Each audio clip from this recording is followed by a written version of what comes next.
This food ban.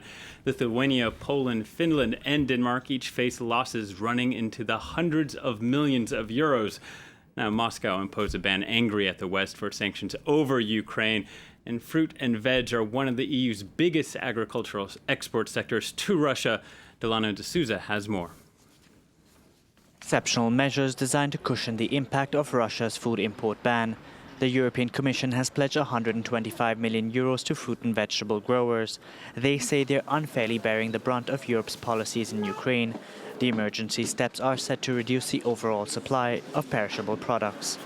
The whole idea, if you've just got supply and demand, following the Russian restrictions, there's much more supply on the market.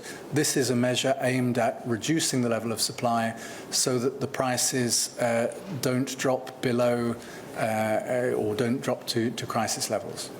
The aid is set to take immediate effect and will last until November. It's destined for growers of carrots, peppers, apples and pears, amongst other products. In 2013, the European Union exported 1.26 billion euros of fruit and 769 million worth of vegetables to Russia, taking the total to just over 2 billion. The new measures are an extension of a deal announced last week by the European Commission to pay peach and nectarine growers for 10% of their crop. Russia's food import ban is set to impact the economies of Lithuania and Poland the hardest.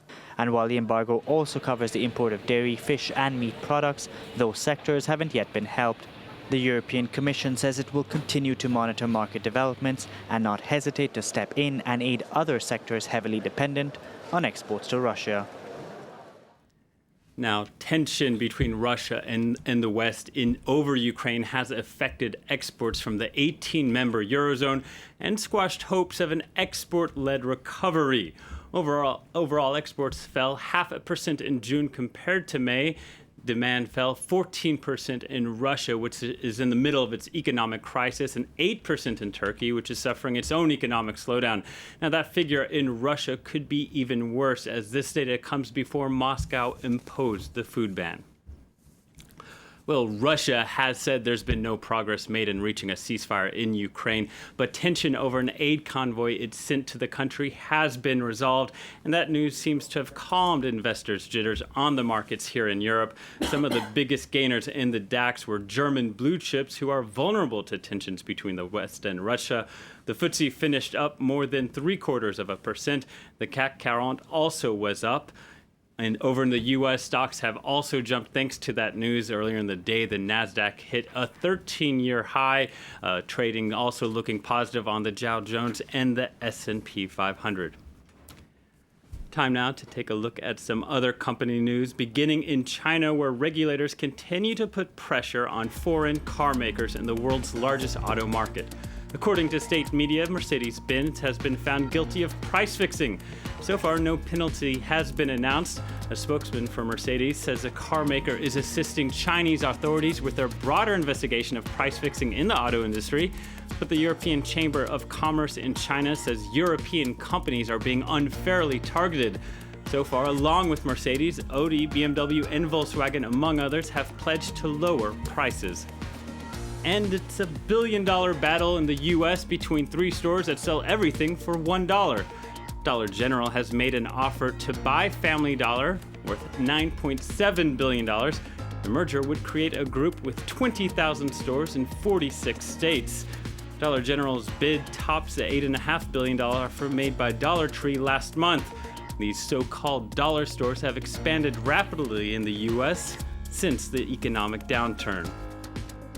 And Monarch Airlines is reportedly planning to cut its workforce by as much as 30%. That means 1,000 people would lose their jobs. Management is conducting a strategic review on how to lower costs, including the possibility of ending long-haul flights. The British company is repositioning itself as a low-cost carrier that would compete with Ryanair and EasyJet. Time now for one last story. Have you already got a vacation home? Maybe you got one or two. If you're like me, you don't have your first one yet. But we should head to Italy. A Sicilian village is selling dozens of abandoned homes for just €1. The town hopes buyers will come in, restore the buildings, which would create new jobs and give a boost to its population that's plummeted more than 50% over the past century. Let's listen to one of those people there now. We're up to 80 houses today, counting those we gave away for €1 and the others we sold at low prices.